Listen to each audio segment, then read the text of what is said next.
Meditation is a long journey, उसका कोई stop नहीं है। Meditation is a beginning.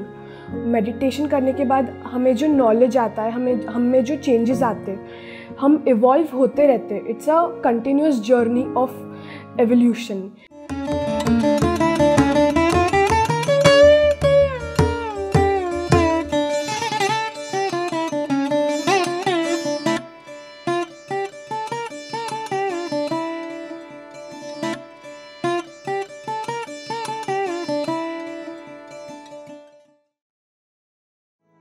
Hello everyone, मैं सुरभि मेहता सोलापुर महाराष्ट्र से हूँ। मैं पीएमसी से 2020 में लॉकडाउन के समय जुड़ी। सोलापुर के जो एम्बेसडर थे नेहा मैम, उन्होंने हमें पीएमसी के बारे में बताया, आनापानासती के बारे में। तो तभी JTTP 2 वर्कशॉप हुआ था उस टाइम पे, तो मैंने वो ज्वाइन किया था। फिर उसके बाद तो बहुत पसंद आ गया आनापानासती, और उससे जो बहुत बेनिफिट्स हुए। तो उसके बाद तो फिर JTTP 2 तो किया, उसके बाद और 1-2 JTTPs किए, सेत विजडम किया। फिर बाद में हमने जागृत युवा जो प्रोग्राम हुआ था, तो उसमें एडमिन का रोल किया, थोड़े JTTP में एडमिन का रोल किया। तो उसके बाद बहुत ही वंडरफुल जर्नी रही है।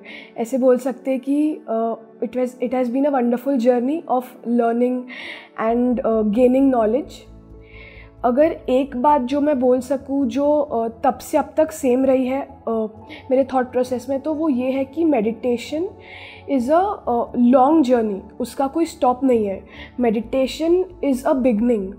मेडिटेशन करने के बाद हमें जो नॉलेज आता है, हम में जो चेंजेस आते हैं, हम इवॉल्व होते रहते हैं। It's a continuous journey of evolution, हमारे सोल की and as well as our physical body and mindset. तो ये कांस्टेंट चीज़ रही है। जैसे आई स्टिल रिमेंबर, कुछ 3-4 मंथ्स पहले मैंने एक एक्सपीरियंस शेयर किया था। तो तब ये था कि तभी I was very happy with the experiences. तभी मैंने बताया था कि मुझे में एक्सेप्टेंस आया है, मुझे बहुत सारी चीज़ें एक दूसरे पॉइंट ऑफ व्यू से मैंने सोची है। और जो थोड़े इश्यूज़ रहते हैं इस एज में, जैसे एंगर थोड़ा रहता है, कंपैरिजन रहता है, कंपटीशन होता है, तो वो सब चीज़ें में बहुत चेंजेस आए थे मेरे बिहेवियर में। और अब आज 5-6 मंथ्स बाद जब मैं कंटिन्यूस मेडिटेशन कर रही हूँ, तो आज बहुत अलग एक्सपीरियंस है मेरा। आज शायद मैं वहाँ पे नहीं हूँ जहाँ पे मैं उस 3-4 महीने पहले थी। आज मेरे लिए यही मैटर करता है कि मेरा स्पिरिचुअल ग्रोथ कितना हो रहा है डेली, या मैं कितना आगे बढ़ रही हूँ स्पिरिचुअली। मैं मेडिटेट कितना रोज़, मेरा मेडिटेशन कितना मैं आवर्स बढ़ा रही हूँ, या मैं कितना बुक्स रीड कर रही हूँ, जैसे पत्री जी बोलते हैं, उनके जो 18 गाइडिंग प्रिंसिपल्स है, तो वो अब मैं फॉलो कर रही हूँ। तो it has been a journey of evolution. मैं कल जो थी उससे मैं आज भी बहुत अलग हूँ। तो ये एक मेरा एक्सपीरियंस रहा है।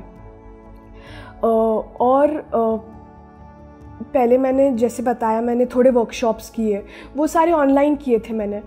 तो तभी मेरे लिए यही एक बस था कि meditation is the most important, meditation करना चाहिए।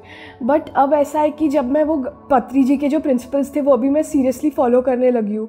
जैसे वो बुक्स पढ़ने बोलते हैं, तो अभी मैंने थोड़ी बुक्स पढ़ी। पहले मुझे बहुत क्वेश्चंस थे लाइफ में, मतलब मेडिटेशन में आने के बाद, कि ये ऐसा क्यों है, वैसा क्यों है। जैसे लाइफ एंड डेथ के बारे में थे थोड़े। अब हम बॉर्न क्यों होते उसके बारे में थे, जैसे सबको होते हैं, तो वैसे ही थे। तो बुक्स जैसे पत्री जी ने सजेस्ट किया, तो मैंने बोला ठीक है, बुक्स पढ़ के देखते हैं। तो मैंने सोल्स जर्नी पढ़ा by Peter Shello, autobiography of a Yogi पढ़ा। तो ये सब बुक्स पढ़ के इतना नॉलेज आया कि जो मुझे पता ही नहीं था कि इतना नॉलेज दुनिया में एग्जिस्ट करता है। तो ये एक बहुत अच्छा एक्सपीरियंस रहा है। अभी तो पहले सब लोग बोलते हैं ना कि बुक्स आर बेस्ट फ्रेंड्स, तो ये बस सुनने के लिए था, okay, because I was not a book reader. But अभी तो इट्स लाइक एक बुक दे दो और मुझे अकेला छोड़ दो। अभी सच में वो मेरे साथ हो रहा है। तो yes, it has been a wonderful journey अभी, स्पेशली जब से मैंने बुक रीडिंग भी शुरू की है।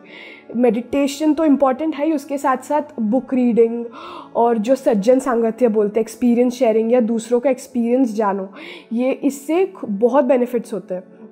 तो वो अब मैंने जाना है।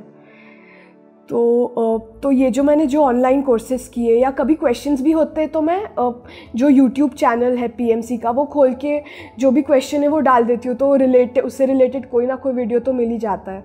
तो आई वॉज़ वेरी हैप्पी कि जो भी क्वेश्चंस थे उसके आंसर्स मिल ही रहे, ईदर थ्रू बुक्स और थ्रू पत्री जीज मैसेजेस। बट जैसे मैंने कहा मैं लॉकडाउन में जुड़ी, तो मैंने कभी ये जो फिज़िकल पिरामिड्स जो होते हैं जो करताल में अभी जो जहाँ पे मैं हूँ करताल में है, या बेंगलोर में है पिरामिड वैली, यहाँ पे जो पिरामिड्स है उसका मुझे कभी इतना आइडिया नहीं था कि क्या फीलिंग होता है वहाँ पे जाके वो प्लेस में रह के। तो जैसे फिर ऋषिकेश का 1 मंथ पहले ऋषिकेश में ध्यान कुंभ हुआ था, तो फिर वहाँ पे भी मुझे जाना था बट एग्ज़ाम्स की वजह से नहीं जा पाई। फिर बाद में मैंने सबके एक्सपीरियंसेस सुने कि कितना अमेजिंग था वहाँ पे, तो मुझे लगा कि सिर्फ ऑनलाइन ही, ऐसा नहीं है कि सिर्फ ऑनलाइन ही कोर्सेज़ करते रहो, बट ऑफलाइन भी जो प्रोग्राम्स होते हैं वो भी बहुत इम्पॉर्टेंट होते हैं और बहुत अच्छे होते हैं। तो फिर एक रिसेंटली 20 डेज़ पहले परिपत्री मैम का एक कोर्स था कॉस्मिक रीसेट रिट्रीट, तो मेरे एग्ज़ाम्स के बाद ही हो रहा था तुरंत, तो फिर एक परफेक्ट टाइमिंग मिल गया मेरे को जाने के लिए। तो फिर वो भी बहुत अच्छा कोर्स रहा। फिर वहाँ पे जाके पता चला बेंगलोर में कि इतना ब्यूटीफुल प्लेस था वो, मतलब आई कैन प्राउडली से कि it's my second home now, Bangalore pyramid valley. वहाँ पे इतनी ग्रीनरी, इतना बड़ा पिरामिड, हाई एनर्जी, बहुत बहुत अच्छा लगा वो कोर्स करके भी। वहाँ पे परी मैम वो कोर्स ले रही थी, उनके साथ साथ परिनीता मैम थी, मधु गजाला मैम भी आई हुई थी और राधिका मेहरोत्रा मैम थी, तो उन सब ने वो कोर्स लिया। तो उन सब से मिल के भी बहुत अच्छा लगा। तो एक जो बोलते हैं ना कि ऑनलाइन अगर कोई कोर्स करते हो तो तुम्हें सिर्फ नॉलेज मिलेगा, बट अगर हम ये प्लेसेस मैंने जब अटेंड की तो मैंने ये सीखा कि वहाँ की जो प्लेस की एनर्जी होती है, अगर तुम वो पिरामिड में बैठते हो उसकी इतनी हाई एनर्जी रहती है, वो तुमको मिलती है। वो प्लेस का जो ऑरा होता है उसमें तुम आते हो, एंड जो बड़े बड़े मास्टर्स होते हैं उनके ऑरा में आते हो, तो वो एक फीलिंग ही डिफरेंट है, यू नो। तो बहुत अच्छा लगा। फिर बाद में तभी करताल के बारे में पता चला कि महेश्वर पिरामिड में ये ध्यान कुंभ होता है। तो फिर वैसे तो कोई प्लान नहीं था, बट फिर मैंने सोचा कि जाना है, तो वो अभी संकल्प शक्ति जो बोलते हैं, जो मेडिटेशन से आती है, तो वो भी अभी बहुत बढ़ गई है। तो मैंने बस एक थॉट डाला कि यार जाना चाहिए। मेरी मम्मा तो जाने ही वाली थी और उनके फ्रेंड्स भी आने वाले थे, तो मैंने बोला कि मुझे भी आना है। तो लकीली सीट भी मिल गई और फिर मैं आ गई।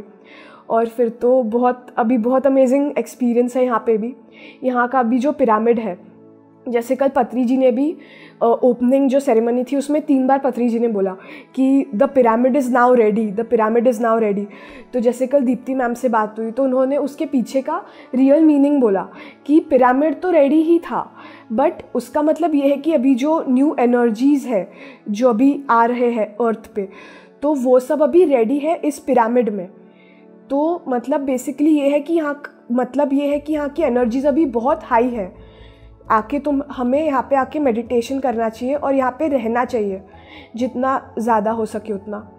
तो वही कल रात को भी मैं जब मेडिटेशन कर रही थी तो इतना ऐसा फील हो रहा था कि इतना हाई एनर्जी है इस पिरामिड में स्पेसिफिकली। तो बहुत अच्छा लगा यहाँ पे मेडिटेशन करके भी। यहाँ पे बड़े बड़े मास्टर्स से मैं मिली करताल में, Deepti ma'am, Ram sir, Ram Raju sir. तो इन सब के ऑरा में इनसे बात करके भी बहुत अच्छा लगता है। जैसे पत्री जी, वो तो कल आते ही सामने मिल गए थे, तो बहुत अच्छा लगता है यहाँ पे आके और मेडिटेशन करके।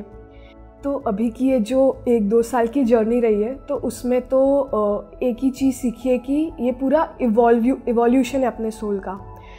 तो क्वेश्चंस तो आते हैं बहुत, ऐसा लगता है कि बीच बीच में भी डाउट्स होते रहते हैं कि क्या है ये, क्यों करना चाहिए, बट बाद में वापस उसका आंसर भी मेडिटेशन के थ्रू ही मिलता है, ऐसा है। तो इट्स लाइक अ सर्कल, तुम इधर भी चले जाओगे, उधर भी चले जाओगे, अलग अलग पाथ्स पे चले जाओगे, बट घूम फिर के तुम्हें आना तो मेडिटेशन, आना पाना सती में ही है। तो इट्स लाइक दैट। तो वही मेरा भी एक मैसेज यही होगा खुद के लिए भी और आप सब के लिए भी तो वही है कि आपको कहीं पे भी चले जाओ, कितना भी कोई भी रूट ले लो आप लाइफ में, आना तो एंड में या तो इस लाइफ में या तो नेक्स्ट लाइफ में आपको आना तो मेडिटेशन में ही है।